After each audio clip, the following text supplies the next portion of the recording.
Hello viewers, in this session you will learn John Stuart Mill's On Liberty.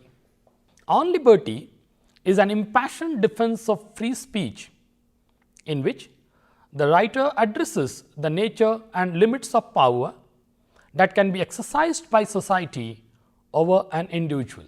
He argues that free discourse is necessary for an individual and social progress. Human beings live in communities and cannot think of living in isolation. So, we have to have freedom in various spheres of life. There are nature-made and man-made restrictions. Irrespective of these constraints, our identity, progress and intellectual growth should not be stopped.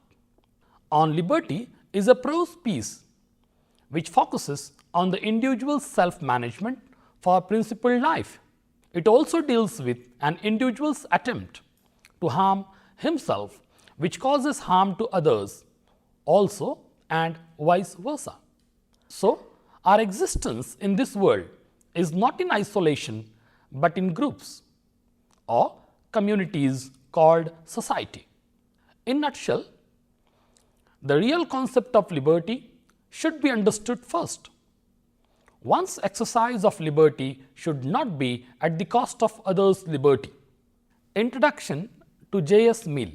John Stuart Mill was born on May 20th, 1806 in London to a Scottish philosopher, historian and economist, James Mill. John Stuart Mill continued the legacy of his father and became a philosopher, political economist and civil servant. He was a liberal political philosopher and also a member of parliament. He was one of the greatest contributors to social, political and economical theories. For his immense contribution, he became the most influential English-speaking philosopher of the 19th century. As a child, John was very studious. He started learning Greek at the age of 3 and read all the masters and classics in Greek at the age of 8. Then he learned Latin and read the major works in Latin also. His father wanted him to learn Greek, Latin and similarly compose poetry. To fulfill his father's wish, he composed poetry, which was the continuation of the Iliad. His genius as a poet, philosopher and socialist was identical since childhood. At the age of 14, he stayed in France for a year with the family of Sir Samuel Bentham, brother of Jeremy Bentham.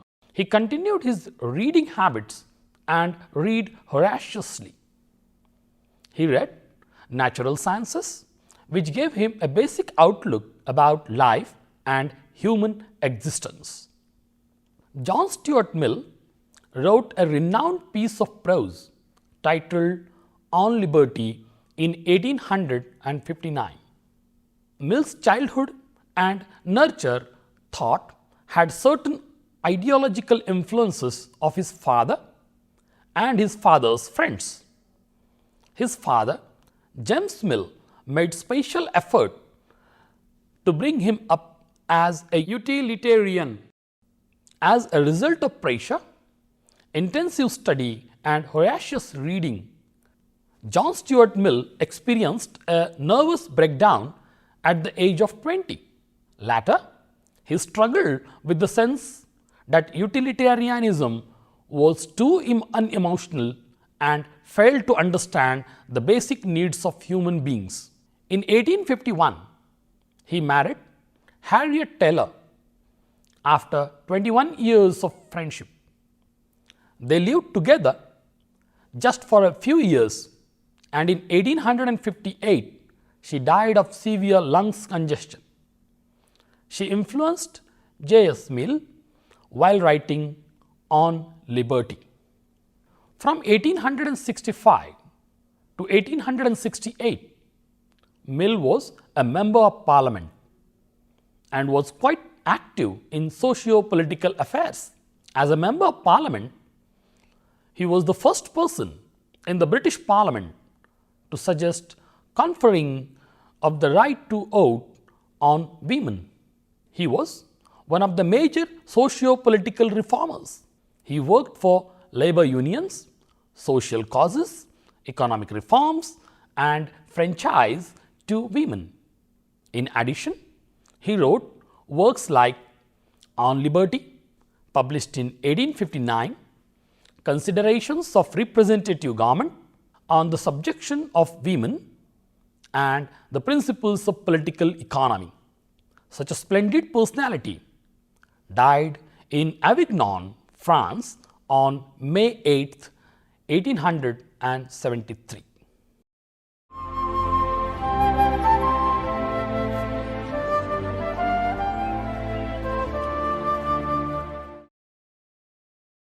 John Stuart Mill opens his essay on liberty by discussing the historical struggle between authority and liberty.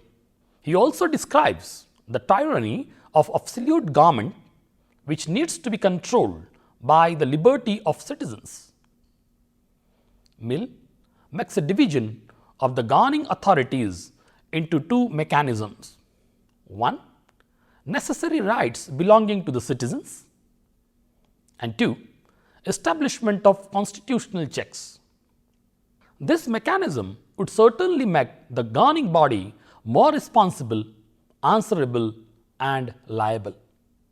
This mechanism, Mill suggests, because British society has gone through many phases of change. It has seen many ups and downs, experienced war situations, and so on. These circumstances force the people to accept the rulers. However, mankind has been progressing at its own pace. People have reached to the level of understanding when they can have their own control, that is, a self-governing system. Mill admits that the society seemed immune to tyranny because there was no fear of tyrannizing over self. Then, Mill argues that in a democracy, all the rulers were not always the same sort of people as they were ruled. Second, there is a risk of tyranny of the majority. In democracy, it is natural that the majority will always have control over the government and over the society as well. In such situations, minority groups and their rights are at stake. Mill thinks that tyranny of the majority is worse than the tyranny of government. Tyranny of the government is generally limited to political loss and gain, whereas the tyranny of the majority has perpetual influence on the survival of the minority. The society within always has certain opinions. Prevailing opinions against majority will have long-term future. Such circumstances may lead a state to chaotic conditions. A state can have many laws for its functioning, but cannot have a law against the majority and their interests. In this regard, Mill gives some proofs. He says that the opinion of the majority may not be essentially correct always.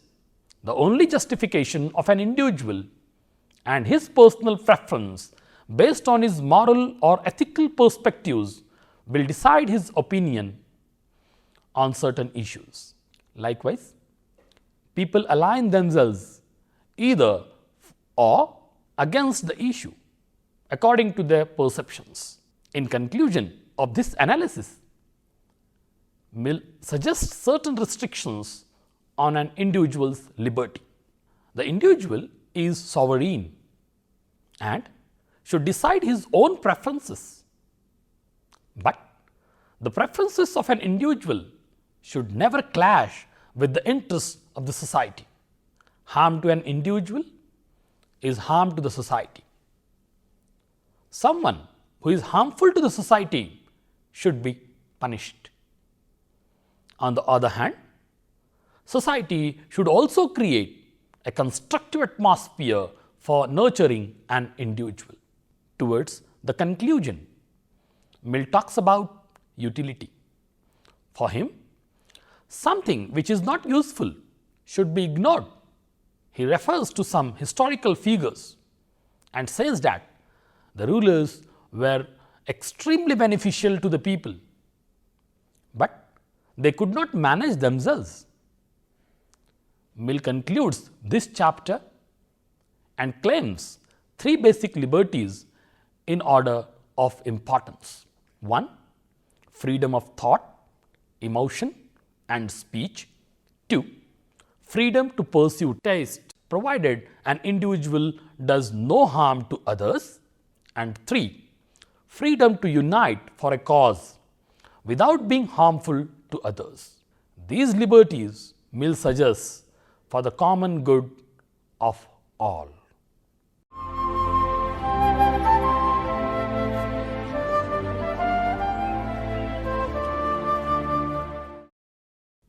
In continuation with the first chapter, Mill argues that freedom to think and express should never be suppressed. An individual's opinion about certain issues is dependent upon his own observations, points of view, perceptions, preconceived ideas, ideals, etc. One's opinion or idea, whether good or bad, cannot be adjudged unless tested on certain grounds. Mill claims that beliefs are of three sorts: wholly true, wholly false, or partly true, which benefit the common good of all in the society. No one should be stopped from expressing her or his ideas and feelings. Suppressing ideas and feelings would be depriving an individual from the right to speech. Mankind will not be justified in silencing him or her.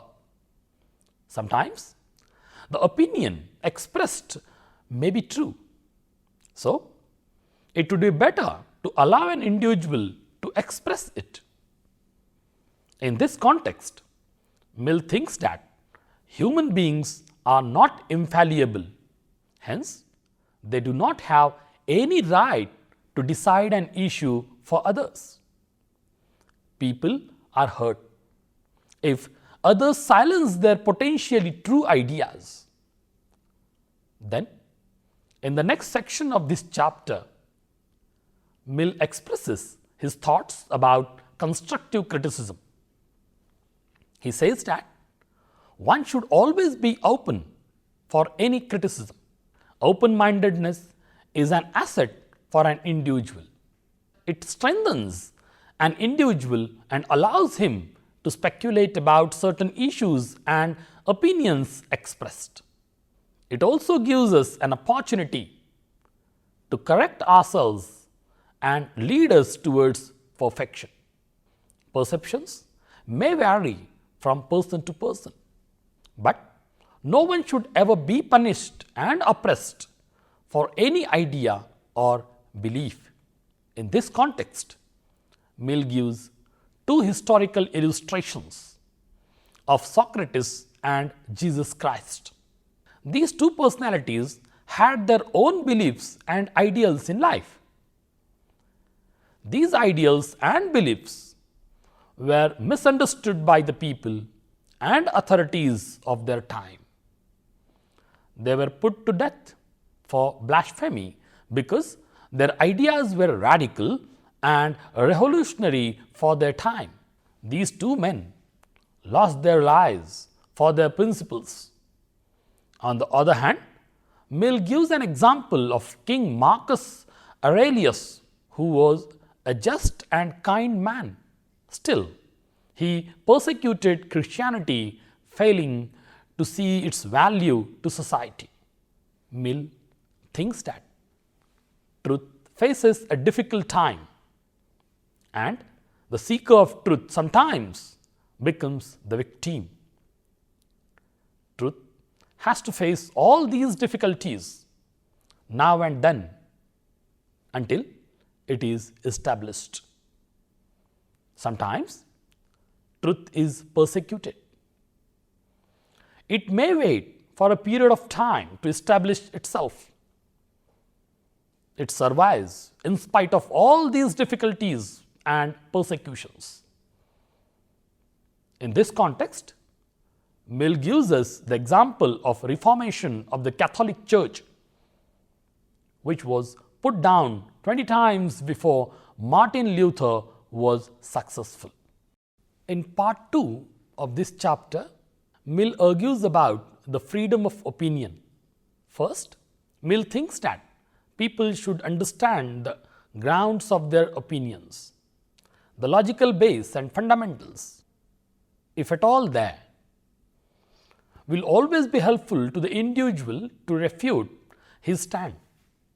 On the other hand, we need to listen to the people who speak about their opinions. Their versions may sometimes be helpful to an individual to understand an issue better. In his second argument, Mill says that a popular true opinion becomes a dead dogma if not debated and discussed. Any prejudice during the forming stage of an opinion may hamper the process of understanding the truth. People understand the truth, but they don't understand how to refute it in case of any difference of opinion. In his third argument, Mill focuses on the value of liberty of thought and discussion. Mill thinks that if a true opinion is not discussed and debated, it loses its meaning and is completely lost in itself. A person who cannot refute his opinion has not understood his own opinion at all. An individual who expresses his opinion should always be clear and composed so that there won't be any dissenter to question. It is also possible to have a more convincing approach while expressing opinions. In the fourth argument, Mill argues that there is always a possibility of contradiction in relation to certain ideas, opinions, and moral values. Existing ideas may contradict the new. Such contradictions reveal something new which is more relevant and appropriate to the present time. Mill advocates complete freedom of wisdom, which gives an individual the sense of being an intellectual, having the ability to think, discuss, rebut, and listen. In his perspective, liberty of thought and discussion makes human beings more capable from the intellectual point of view.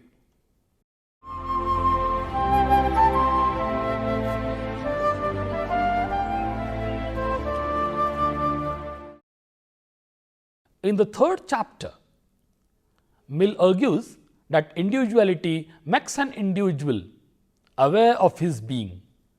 Self-identity makes man more responsible and committed. In principle, individuality promotes an individual to higher performance and living. Basically, we strive for something better or higher than what we have. For Mill, individuality is a prerequisite for creativity and diversity. Human beings should accept certain changes in life. In fact, change is the law of nature.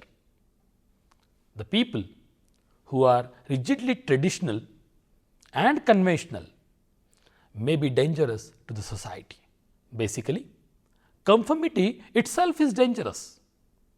In this context, Mill gives the example of Western and Chinese civilizations. Mill argues that individuality is essential in itself. Everyone should be allowed spontaneous expression so that something original and creative will come out. In addition, people should be trained for upgrading knowledge and information. It will make them more knowledgeable and be helpful for their intellectual growth. Unless we have a conducive atmosphere to think and express ourselves, the possibility of encouraging spontaneity stands nowhere. Genius is rarely found in the world. He argues genius can breathe free in an atmosphere of freedom.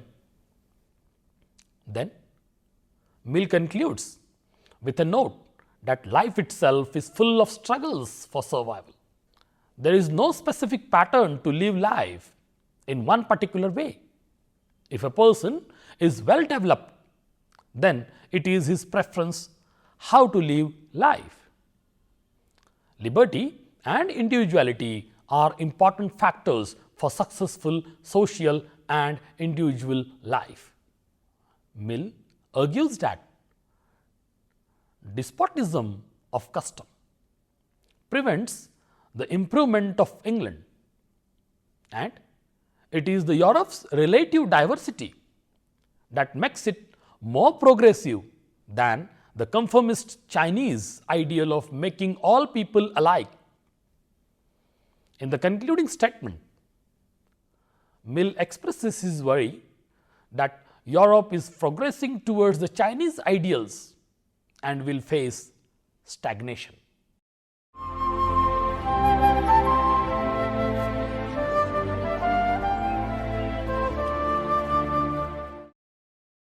In the fourth chapter, Mill argues about an individual who has self-control over certain things and the control of the society over the individual. An individual is the part of society which is basically formed because of the collective efforts of many individuals. The relationship between an individual and the society is reciprocal.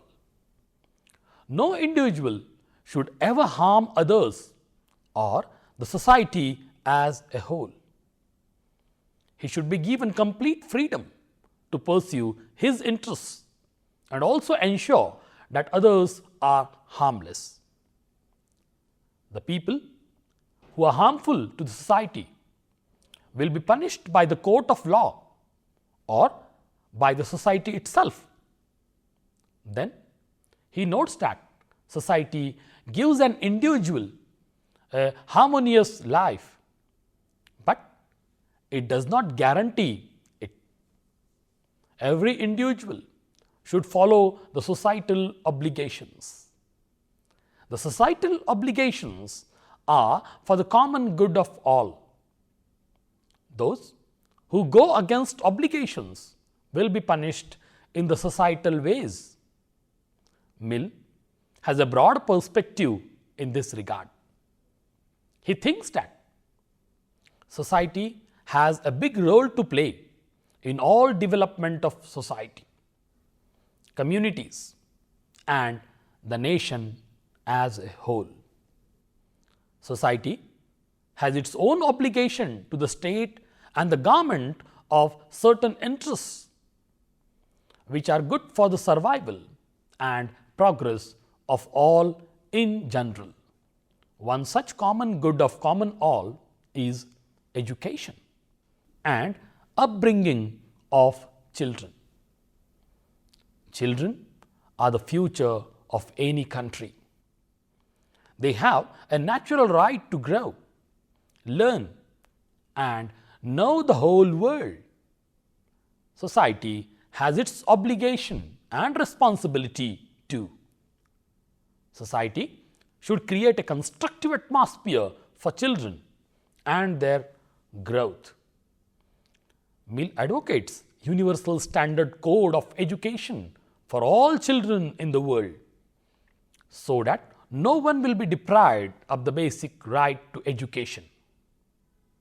Mill is against any societal and individual coercion in all cases except when a person's actions are harmful to others. He thinks that it is against the idea of liberty when a person is oppressed and dominated for certain action. An individual who is harmful to the society should be punished in the court of law. Law has its own limitations, but it should always work for the comfort and safety of the masses. Mill also thinks that the public has a moral responsibility to warn about a dangerous person and cause one another to be good to themselves and others. Public opinion and majority makes matter in democracy.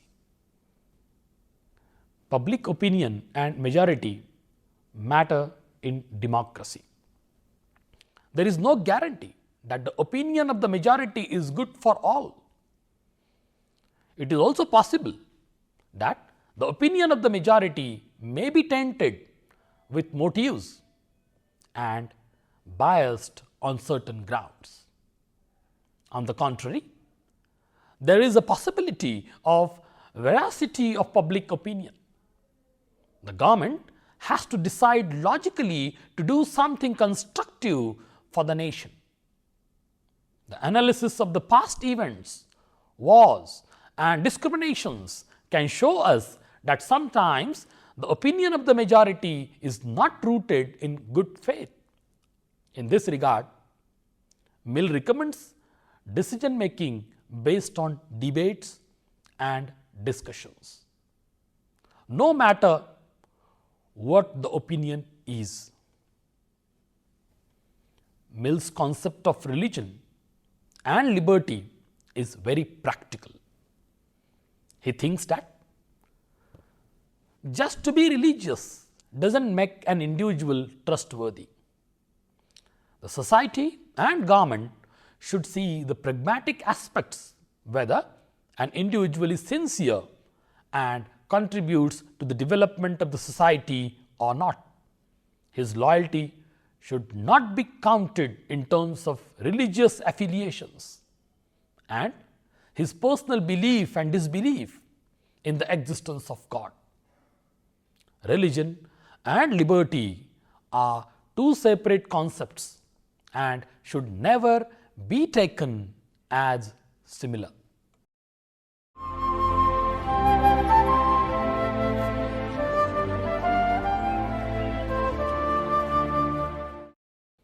In the final chapter, Mill clarifies his general comments made in this essay.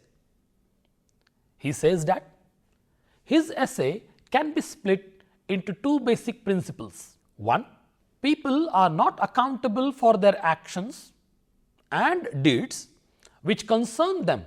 Society has to express disapproval and through advice, instruction, persuasion and avoidance by other people if thought necessary by them for their own good. 2. An individual is responsible for his action and deeds that hurt or harm others in the society. Society can punish such individuals and can take necessary steps to avoid such things happening again. In the rest of the chapter, Mill deals with the following. A. Liberty relates to the society's right to guard against crimes and accidents. B. People should be free to counsel and compel others to act in a particular way. C.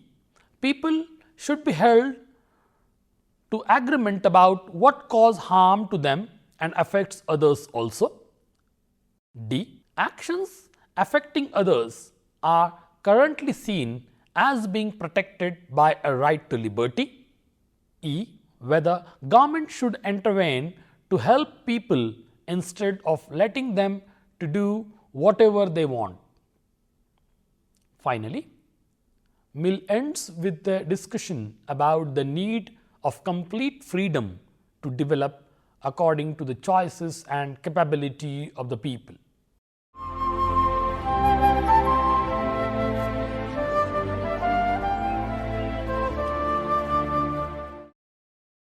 John Stuart Mill's On Liberty is a piece of prose writing which has many major themes.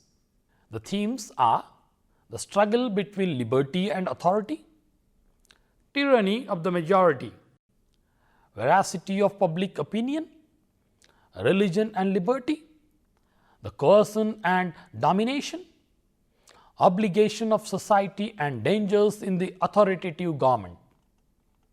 On Liberty is one of the examples of social and political writings of John Stuart Mill. This piece of prose can be understood as an attempt to broaden the meaning of utility and show that utilitarianism can provide a strong protection of rights.